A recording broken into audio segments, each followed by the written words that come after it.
Welcome to Incessantly Seeking, where we discuss the pursuits that drive our lives with a new guest every Friday. I'm your host, Luciana Fauhaber, and today we're discussing the pursuit of make-believe.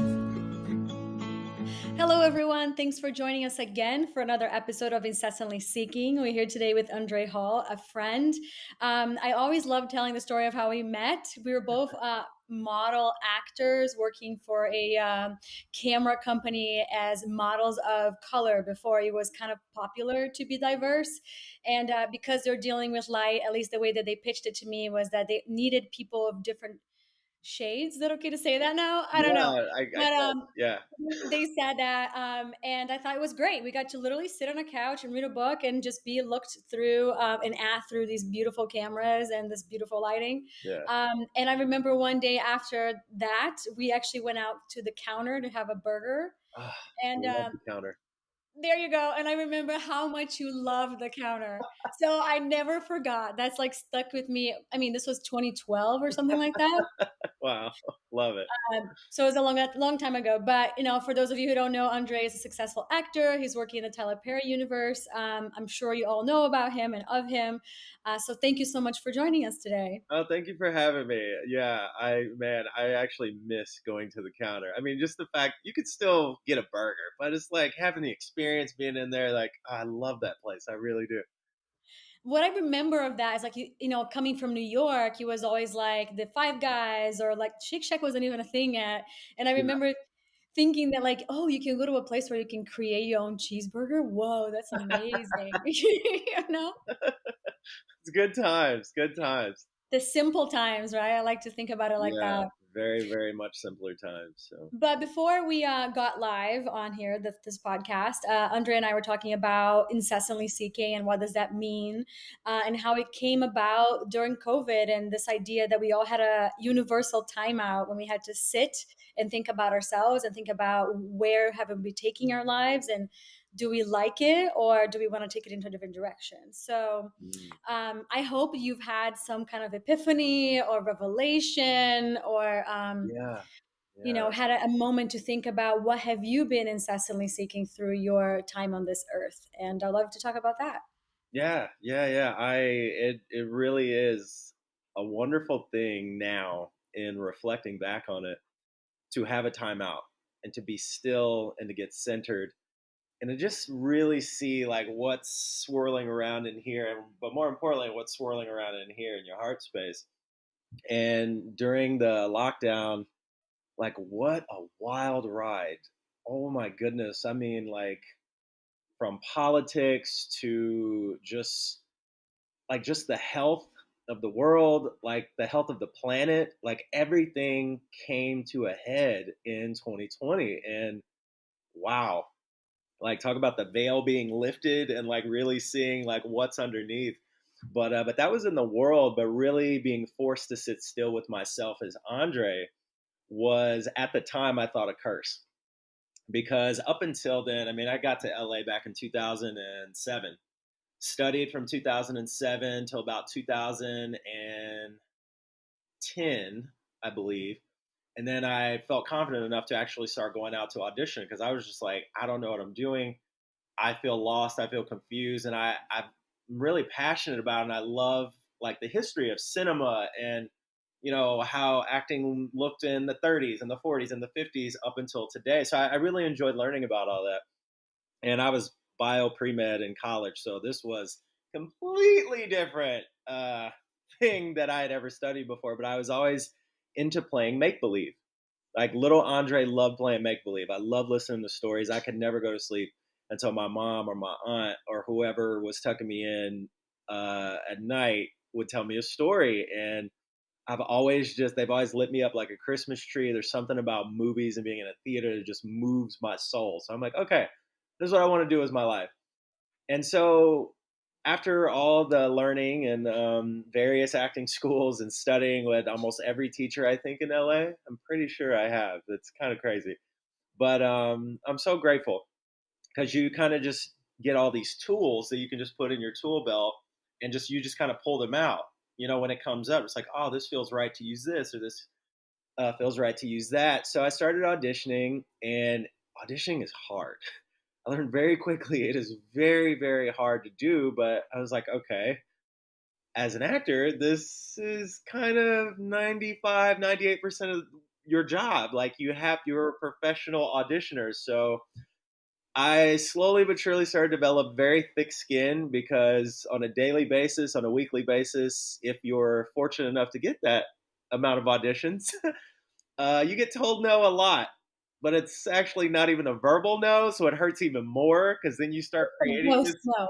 Yeah, exactly. And it is just, it's torture. And so, over the years, I've really developed thick skin and I've tried not to take things personally. But leading up until 2020 when the lockdown happened, of course, as actors, we just want to work every day, all the time on the most amazing projects, doing great characters. We just want to do the work.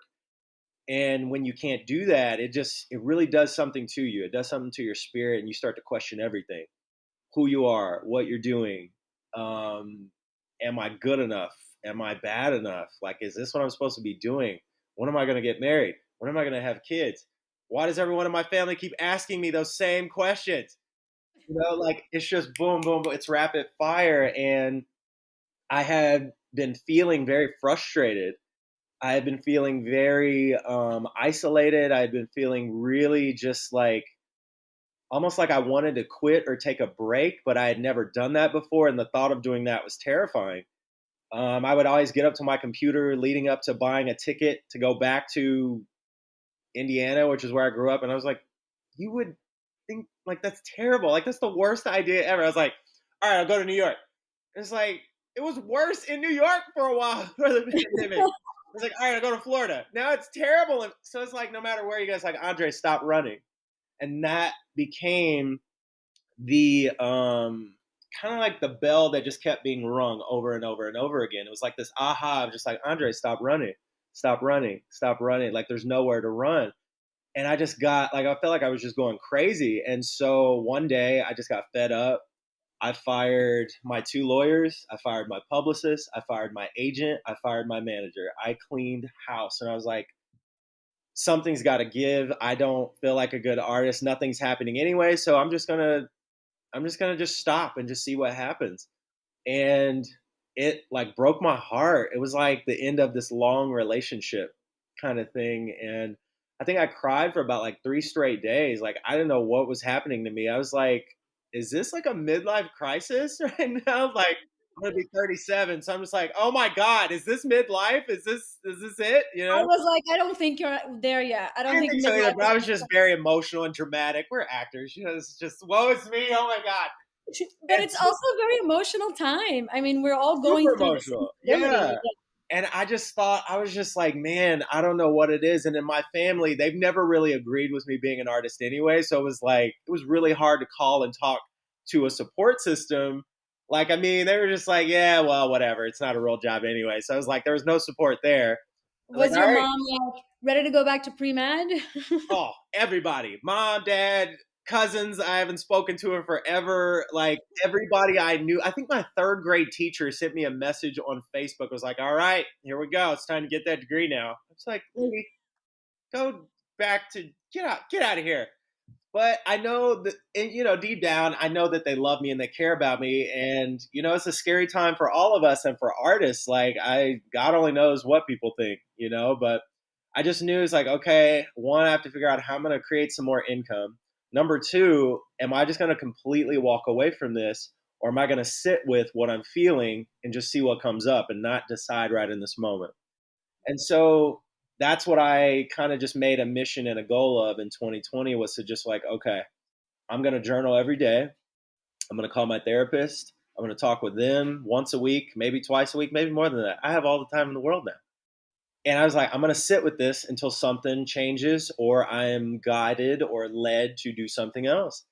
And I pretty much just did that for about maybe like 8 months. It was a good 8 or 9 months. And then I was working part time at a gym, and then the gym kind of opened back up again. And we were outside under a tent, and it kind of worked out that way. But it was still just, I wasn't clear. And then about a year, maybe a year plus, I started, I was like, Andre, Yeah. Can I stop you for 1 minute? Yeah. Am I just rambling? Sorry. I'm gonna pause this.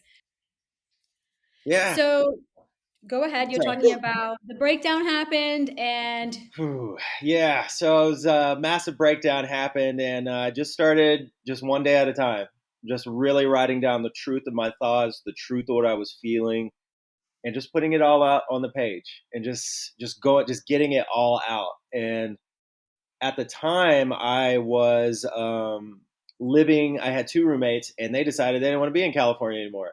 So as soon as that I happens a started lot. unloading my feelings, that's when they told me, "Oh, by the way, you have to move out in about a month." I was like, "Oh, okay." So that happened. So I was like, "All right, I don't know how this is gonna work." So I just kept writing, kept talking to my therapist, and I was like, I don't know how it's gonna happen. I don't know what's gonna happen. Like, there are people right now who can't even pay their rent, let alone like take on Yeah. another roommate. So I'm like, all right, is this a sign, universe, God, Buddha, Krishna, Allah, all of you guys? That am I supposed to stay in LA? Because I don't know what I'm gonna do. So the days started ticking away, and I think I had about 4 days before I had to be gone because they had sold the house and they had already moved out, and I was just there by myself. Wow. And I'm writing, and I'm praying, and I'm crying, I'm meditating, and my girlfriend was like, "Hey, listen, this is gonna sound crazy, but do you want to come and like live with me and my mom and dad in their house? I know what's going on, and I don't want you to leave, and I think you should stay here." And I was like, is this you? Is this, I don't know. So I was like, all right, cool. So, 1 second. yeah. You guys, for everybody who is listening, there is an IKEA pickup happening right now, and they won't. Do you hear that? I have to be right back. Give me 1 second. Sorry about that interruption. Once again, of course, you tell people not to show up in this one specific time, and that's exactly when they show up. So, thank you for your patience. Yeah. And I am so proud of your girlfriend who said, move in with me and my Oh parents. man. Yeah. And I was just like, I mean, of course, like when like you hear that, it's like, oh, I'm so thankful. Thank you so much. But then it's like, I'm about to move in with you and with your parents. Like, oh, this just keeps getting better and better. So I moved in, and it worked out so perfectly. Like it worked out like better beyond than expected because like we got to know each other in a very different way. It was like our first time like kind of living together. It was my first time really getting to know her parents in a very intimate, like deep, close way, and it was really awesome. And I learned a lot about her, a lot about We're myself. still together. Yeah, exactly. We're still dating. Everything is working out still. We actually live together in our own place now, so it's quite wonderful. But yeah, she was just there, and literally every time I cried, she would hold my hand. She would like, lay with me. I would be Big Spoon, or sometimes she would be Big Spoon, if I needed it that day. I'm not ashamed. And And I think I'm all about it. I think this idea that yeah. men don't need to be cared for Oh and no, no, loved and no. they We have to need it grow more stuff. than women probably. I'm not afraid to admit I am very sensitive. I'm very emotional. Like it is what it is.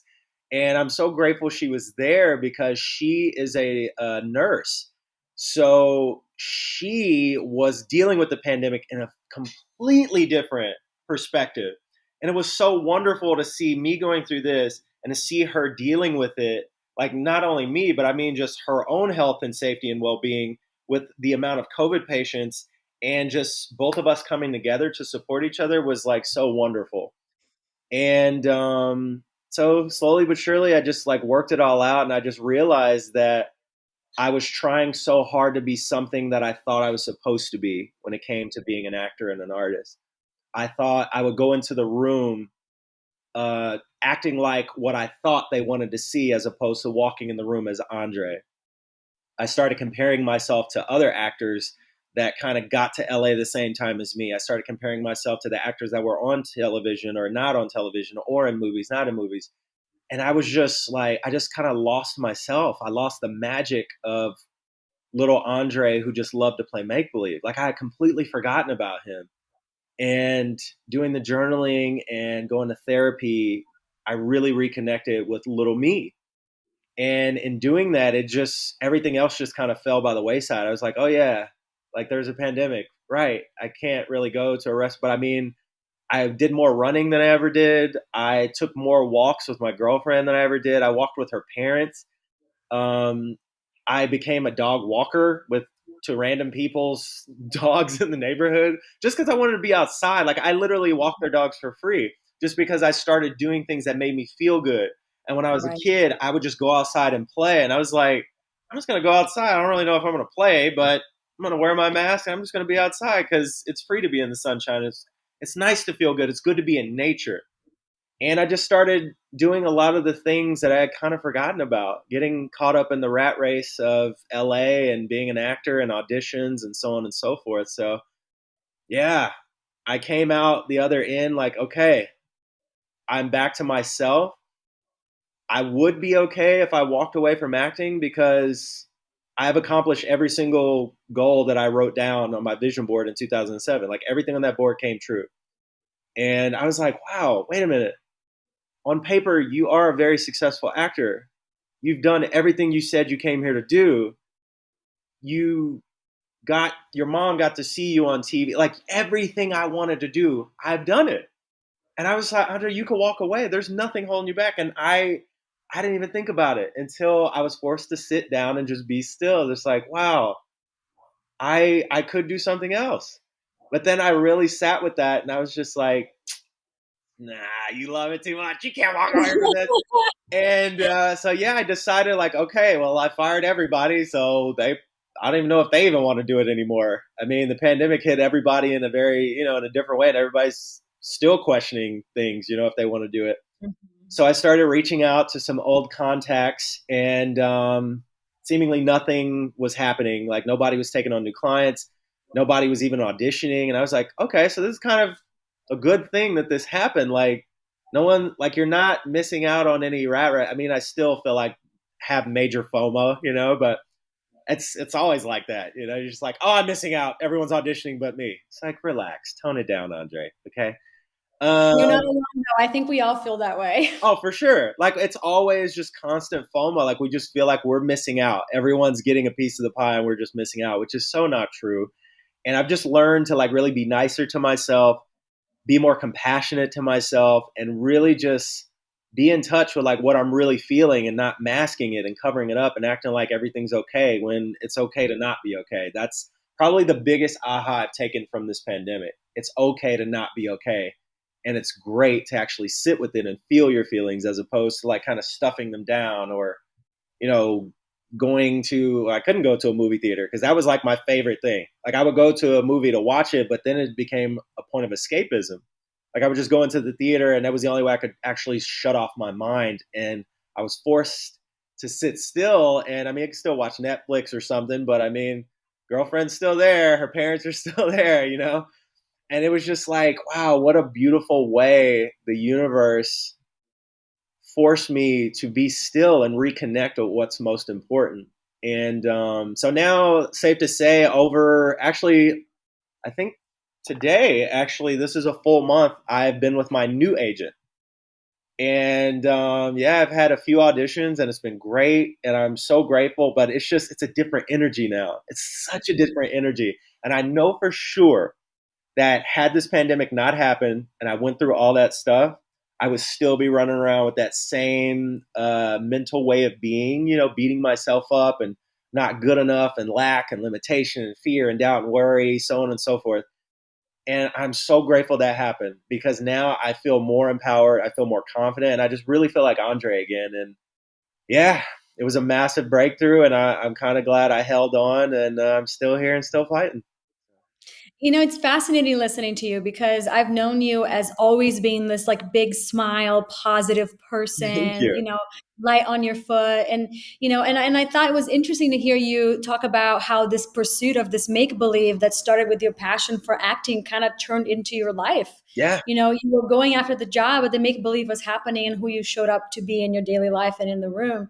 And it's amazing how we get so caught up, like you said, like we get caught Right. up into what does this mean? Where am I going? Where am I in comparison to everybody else? But then you start to, is that who they want me to be? And versus who I am. And it's fascinating to really think about that because it's almost like the make believe changed places instead of being Yeah. in We flip flopped. We totally Yeah. flip flop and change places, and it's so I wasn't even aware. Like that was the part that blew my mind. I was like, I do a lot of meditation. I do a lot of like yoga. I do a lot of self introspection. But I was in such like this, like I was asleep. Like I was like sleepwalking. That probably is the best way I could put it into words. I was sleepwalking through life and it just got redundant. And maybe I just started buying into the hype of what it means to be an artist in Los Angeles, you know? And I lost sight of what was most important, myself, and why I love doing this. It's not to make money. Like it makes me feel good. And I Right. hadn't experienced that in so long. And now it's like, I mean, just having an audition for like a McDonald's commercial. I haven't had McDonald's, I think, since the year 2000. Like, I think it's terrible. No offense to all you McDonald's eaters, but that's not real food. Stop doing it. And I went to an audition, like in person, which was strange. And I bit the hell out of that fucking Big Mac. And I was just like, I am so, and even the casting people were like, do you eat this all the time? Because you are so hype about a burger. And I was like, you don't understand. It's not about the burger. And I was emotional and everything. I was like, these people probably think Andre has gone crazy in the pandemic and we cannot cast him. But it just felt so good to just feel that joy again. Like I feel like myself, and I walked in there with such confidence, and I'm just like, you're biting a burger, and the line was, like it was so. But in my mind, I was about to win the Academy Award for biting this burger. It's amazing how we look forward to that. Yeah, You know? and I was just like, that was the line, and I mean, in my head, like I was about to play opposite Denzel or like Meryl Streep, and just be like, all right, come on, this is my moment. I'm about to get it. But yeah, man, it's so stupid, but so significant and massive at the same time. It's just like, man, like please, please, please, if you guys don't get anything else from this, do all that you can to be still and be present with yourself. Be honest with what you feel. Write it down. Talk to somebody. Like this is the perfect time to like go inward and like really figure out what's in there, what's going on, and just be honest. You know, like that was the thing. I don't think I was that honest with myself for a very long time. And it not only in my acting career, but I mean, in my relationship with my girlfriend, like we started communicating on a level I don't think I've ever had with a human being before. And it's wonderful. And I love her dearly. Like she's a wonderful, wonderful, wonderful person. And we were friends for 10 years and we've only been dating for like the last few years. And I thought I knew her well, but it's like, man, it's crazy. It really is crazy when you go inside and you sit with yourself and you see what's really there. So, It really is fascinating. I had, different awakening, but somewhat of a similar experience in the sense that I found the pandemic to be a gift. yeah. I saw in so many ways how I was bitter. I think that's the Ooh, best yeah. word for it. Oh, for sure. All day. I will be All that day. one, right? I will be that one like, oh my God, that audition was perfect for me. Why didn't I get it? Or be like, oh, I'm not making enough money. Or be like, oh, living smaller and smaller, spending less, doing less so that I didn't have to worry about more. And at the end of the day, you end up sitting in a room by yourself, Yep. Hoping that nothing goes wrong so your life can stay kind of afloat. And that's really how I felt, and it's okay. And I love that, a purpose of this podcast was for people to really see that nothing is perfect. It's okay to be the little spoon sometimes. It's okay that we're talking about such deep stuff here. And there's literally some IKEA guy just like knocking on my door, and it's important to share those things, that the idea is not perfection. Right. The idea is really honesty. Yeah. It's really to be present in the moment and to share of that so that hopefully more people are okay with that within their own lives, Yeah. And I listen a lot about that with moms, Oh, when they say that like, oh, you try to be the perfect mom and, you do a disservice to other women because it's so hard. And I think it's the truth to just be a human. It's like, it's so hard to be human. Yeah. And I think if we all kind of share that, it makes it okay for the rest of us to feel like it's okay okay that we're not always succeeding. Sometimes we are failing, Yeah. and that's part of it. Yeah, that's a That's part of the definitely part of journey. Because I don't know. Maybe it's social media. Like maybe it's just. I honestly think it is social media, but it's like it. Hmm. this idea that we all have to look perfect. As long as people see that we look perfect and good online, then we're good. But it's just like we buy into that so much, and it's just like you have no idea what somebody's going through. They could look immaculate and use a million filters and put it out there and have a million followers and be the most miserable person on this planet. You have no idea.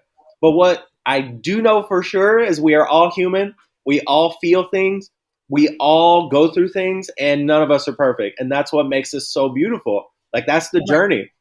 Fall in love with the journey again. And this pandemic, like, was a whew, it was brutal at first, but now it's a beautiful experience. Like it was definitely like challenging and painful and terrifying and scary, but beautiful, amazing, wonderful, and fantastic at the same time. And that in and of itself is life in a nutshell.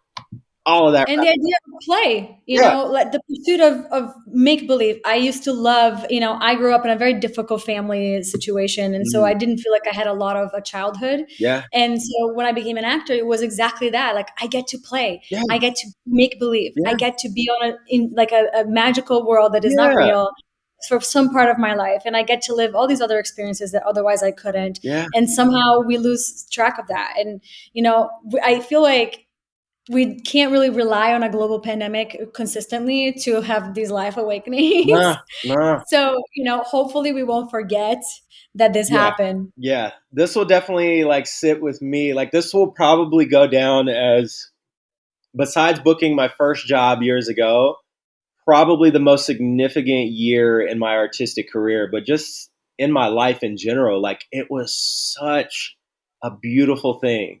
It was so great and so needed. And I am so grateful and so honored to like really listen to it because I could have just fought and fought and fought. But the beautiful thing about it is like the more I fought, the more things seemed to fall away.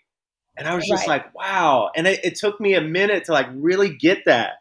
I was like, the more I kept trying to force it, the more stuff just, or people just walked away. The more I thought I could control and fix it, the more I Mhm. lost control and it fell apart. And I was like, there's something behind that. But at the time, it was just like, woe is me. Why is the world beating me down? But, but now it's just like, no, that was not happening like to me. That was happening through me. That was setting me up for getting back to what is important and to just reveal it as like, whether you do this or stop doing this, you're still a great person. Like you Mhm. still are good. Like your career does not define you or lack thereof does not define you. Like, like it's kind of hard to like really put it into words, but I just feel so joy. I just feel like myself again. I feel like Andre again. And that little kid, like little Andre is like dancing all the time now. And he was like kind of sitting in the corner, just waiting on me to come and like get him. And I think the pandemic like helped me come and like we're holding hands and we're just hanging out now. It's great. I love that. I think I read somewhere um, that said that no matter how great it is, Yeah. the best is still yet to come. Oh, for And when sure. you think about that, it's like, because at least for me, because we go through so much as performers and, this freelance life, when we have that job, it's so precious, Mm, when we get that opportunity and we're like, oh, I hope this doesn't go away. And I hope we get more of this. And, oh, let me enjoy every second of it. yeah. And now when something like that happens, I remind myself, this is great, but the best is still coming. Yeah. And that keeps me aligned, There you of go. like, focus on this, enjoy it for everything that it is. But remember, this is not the end all. These people are not like some gods who gave you some gift of Right. this job. You know what I Right. mean? Like, Yeah. Yeah. they're just regular people. Yeah. You are just a regular person and you got this one opportunity. Great. Focus on whatever coming next because, by the time that October, September comes, you're going to need the next thing, Yeah. and Yeah. that keeps me focused and direct.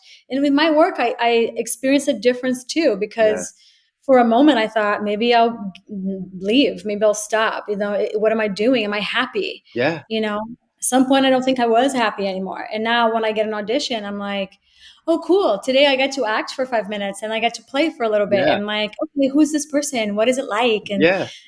oh, there's a little X in here. Or like, oh, the hair is like that. And there's things that I now think about as a playful thing that I before would be like, I gotta learn these lines and I gotta get this emotion. I gotta cry on the word, heart. And it was like so mechanical and Yeah. specific. Yeah. Because you just And I want to didn't get it notice it either. right. We just wanted to get it right. And I Right. was like, Andre, you don't, normal human beings don't talk that way. We're not mechanical. We don't know. We're going moment to moment in real life. Like, what were you doing? But but in my mind, I was so justified in it. I was like, no, Right. this will be like the best audition if I cry on this line and I say it this way and I had my body turned like I had planned it. And it was just, it's insane. Insane. And like now I can laugh at myself because I think at the time, like like right before everything shut down, we're doing a lot of self tapes. And I still have those auditions. And I like, one of my tasks to do in one of my therapy sessions, which still makes me cringe, I had to go back and watch them. And I watched my auditions and I was horrified. Horrible. But I was that's like, called I would growth. never hire this guy. I would never hire him. He looks like he is miserable. He would not be fun to be with on set. I don't think he's coachable. I don't know. Maybe he should. And I was just like, wow, I get it. I totally understand. And it was so brutal, but so good at the same time. And it's just like, yeah, just let go if you're getting it right. Let go of if you get it or not. Just like you said, celebrate that you get an opportunity to act and just leave it at that. And that's all I've been focused on. Just like I'm celebrating that I get to act for this 5 minutes, this 2 minutes, this 3 minutes, whatever. I get to be somewhere else. I get to live in a different world. I can let go of me, but still bring me to the character and just be okay with how it turns out. Like, I mean, you could maybe get another take or tape it again if you want, but at the end of the day, leave it there. Like when I close this computer, I don't want to think about it. I don't want to look at it. And I haven't. Like I would obsess about one audition for about a month. I truly would and be devastated over it. Devastated. And I could give my best audition and feel really good about it for about an hour. And then after that, it was just all negative, negative, negative, negative. What I didn't do right, why it was wrong, why they didn't cast me, why no one would cast me, why am I even doing this, why am I wasting my life, why do I even have this hair? Should I shave my head? Is it good? No, you have a weird shape. I mean, it's absurd. Have you ever seen Aziz Ansari stand up when he's talking about dating and Mm-hmm. he texts the girl and he Yeah, goes, oh, I feel so good about this text. And an hour goes by, 2 hours go by. And then he's like, was it a good text? yeah. To like, oh my God, this is like the worst text. She's never going to talk to me. I sound like an insecure person. It's just, And it's exactly yeah, that. that's it. That's it all day. So, yeah, man, I hope and pray that everyone who watches this, everyone who hears this, please, God, please find little you. Find little you, reconnect with them, and just see what happens. Sorry, my laundry is done now. This has been a very domestic talk. Yeah, A lot of things right? have happened in the middle of it. But that's the Um, thing. That's the beautiful thing about it. Like, you could be so into it and killing it, but then life will remind you this is not a movie. This is real. You have to fold your when laundry, your Andre. You're laundry not is going to have done. underwear to wear, okay? But now when as we're wrapping up, and you mentioned some people really moved, and I'm sure you, as you said, know a lot of people who moved out of LA and New York and all these Yeah. major cities, and either went back home or decided to go to small towns. And when I Yeah. think about that now, my family is in Brazil, and I Yeah. wouldn't have been able to go home. I couldn't. I still Whoa. can't. So, maybe if I had that opportunity, I would have. I don't know. But for a long Mm, time, I thought how much I wish I could be with my family and during this time. yeah. And afterwards, I saw what a gift it was. And maybe this is really what I'm meant to do. And Yeah. that's why I was meant to stay. So now when we do things, these auditions, these tests, whatever it is, I always think of people who really went home. And maybe Yeah. that we can do it for all of us. Exactly. You know, if there's a little bit of this that we can do for everyone, and hopefully we all find different things throughout life, not just a career path, but Yeah. this sense of a playfulness, this pursuit of make believe Right. that can really just seep through your life in different ways for those of us who decided to go a different path. But, I hope sometimes I stop and I think of like how many people right now in the entire world are having this exact heart to heart conversation. Mm, And when I start to see like the little windows get bigger, bigger, and then the world get, and I'm outside the world now, and I think, man, look at that energy. We're yeah, all like connected. yeah, We're all having this one universal moment at the same time, and we're not even aware of. yeah. And part of me just kind of like closes my eyes and hugs everyone in my own mind, Oh, that's so because I really sweet. hope. Yeah, Yeah, because I really hope that, like, oh, I hope that we can feel that. Or when you're really heartbroken and you're crying yeah, for whatever reason, I'm like, oh my God, how many people are crying right now because they're heartbroken? And, yeah. the same thing happens. And I just picture myself like hugging all of us at the same time. And maybe we can all feel it. Maybe not. I don't know. Maybe I'm just got a little crazy too during the pandemic. I think it's so but, sweet. Keep doing it. If that makes you feel good, do it. Do it. but it's Do an what makes you idea feel of good. like make believe that Exactly. before wasn't there, and now there's this hint of curiosity of Yeah. what if, All you know. right. I'm gonna fold you. Sorry. Well, thanks for the beep alarm. This is our time, you guys. If it wasn't for the IKEA guys, it's definitely from the laundry. But I appreciate you. Thanks for your time and for sharing. This such a personal Mm, experience with everyone.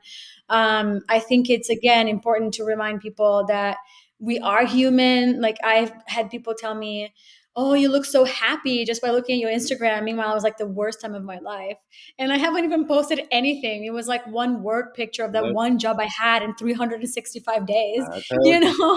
Social media, man. So I it's told you. important to remind ourselves, yeah, and Great. everybody that, you know, stay real. Yes, exactly. Well, I'm so honored. I'm so grateful. It's so good to see you. You look wonderful. I Yes. pray for your peace of mind. I pray for everyone listening. I pray for peace of mind, health, wholeness, and just finding something, an ounce of joy, a speck of hope, something, optimism. Live in it, find somewhere to play. Like, please just keep going.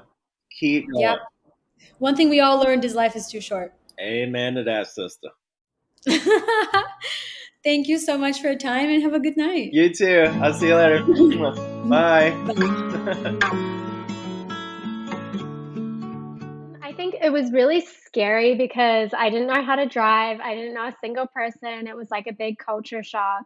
But I wanted it more than I was afraid of it. Like